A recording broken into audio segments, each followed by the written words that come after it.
నాది. ఇందుకు ఎవరు అడ్డొచ్చినా నేను సహించను, ఓడిపోను. ఓ గంట దాటితే మనం ఈ అడవి దాటిపోతాం. మన ఫారెస్ట్ ఆఫీసరే కాదు, ఆ దేవుడు కూడా ఏం చేయలేడు ఇంకా. కానీ ఆ రామనాథుడు పెద్ద ముద్దురన్న, వాడు ఎలాగైనా వచ్చేస్తాడు. నోరమోయండి, పిరిగిస్తాను అసలులారా. వాడికి మనకెదురొచ్చే ధైర్యం ఎక్కడుందిరా? మనం కనపడితే చాలు గుండెకి చేస్తాడు. అదిగో వచ్చేసాడన్నా.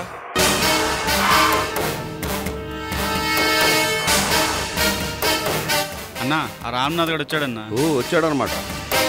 మీరెవరు లారీ దిగద్దు, నోరు విప్పద్దు. వాడి సంగతి నేను చూసుకుంటాను.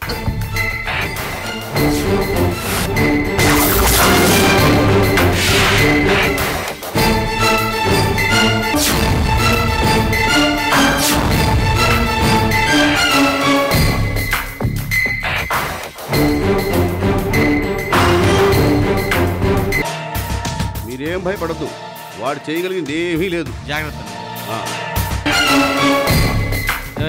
లారీలో ఏముంది? నాకు తెలియదు సార్, మా అయ్య గారిని అడగ. ఎవరు మీ అయ్యా? పక్కన ఉన్నారు సార్.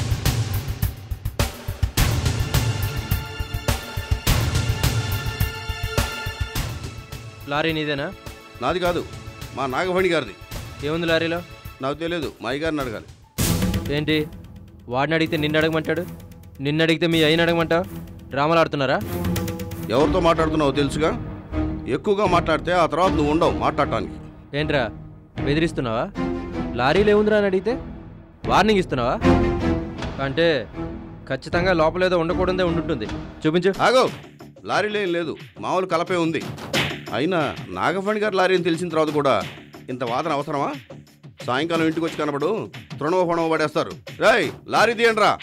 షూట్ చేసి పారేస్తాను. లారీ వక్కించి కదిలినా ఒక్కడి కూడా ప్రాణాలతో మిగలదు. ఏంట్రా ఆ నాగఫణి గాడేమని అడవిని కొనేశాడా? వాడు ఇష్టం వచ్చినట్టు అడవిని దోచుకోవడానికి? నేను ఈ అడవికి కొత్త కావచ్చు, కానీ మీ బాస్ లాంటి కేడిగాలు నాకు కొత్త ఏం కాదు.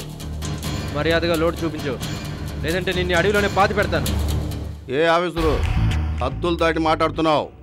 నువ్వు పాతి పెడితే చూస్తా కూర్చోడానికి ఇక్కడ ఎవరు గాజులు తోడుకొని లేరు. అసలు మా గురించి ఏమనుకుంటున్నావు నువ్వు? తుపాకీ చూపిస్తే భయపడి పారిపోతారులే, లేకుంటే మా కాళ్ళు అట్టుకొని ప్రాణభిక్ష అడుక్కుంటారనుకుంటున్నావా? మేమెంత దుర్మార్గులం, ఈ అడవిని అడిగితే చెప్పుద్ది. నీ గురించి మీ బాస్ గురించి హరికథలు వినడానికి రాలేదురా నేను. మీలాంటి పనికి మాలిన ఎదల గురించి తెలుసుకోవాల్సిన అవసరం ఇంట్రెస్ట్ రెండూ లేవు. మోట జారావో మద్దరైపోతుంది. ఏది చంపరా చూద్దాం. ఈ రామ్నాథ్ మీద చెయ్యి వెయ్యాలంటే నీ తాతలు దిగి రావాలి. అసలు మీ గురించి మీరేమనుకుంటున్నారా? అడిగే వాళ్ళే లేరనుకుంటున్నారా? మీ ఇష్టం వచ్చినట్టు అడవిని దోచుకుపోతుంటే అధికారం ఉండి కూడా చేతకాని దద్దమ్మల్లా చూస్తూ ఊరుకోవాలా? ఈ రామ్నాథ్ దెబ్బ రుచి చూసావు, జీవితాంతం గుర్తుంటుంది. త్వరలో దీని ఫలితం అనుభవిస్తావు. రెడ్ హ్యాండెడ్గా లారీలోని సరుకుతో నాకు దొరికావు. నువ్వు నా చాప్టర్ క్లోజ్ చేయడం ఏంట్రా? తీసుకెళ్లి జైల్లో పడేస్తే నీ చాప్టర్ క్లోజ్ అవుతుంది. వీడు బాగుపడరా? పోరా.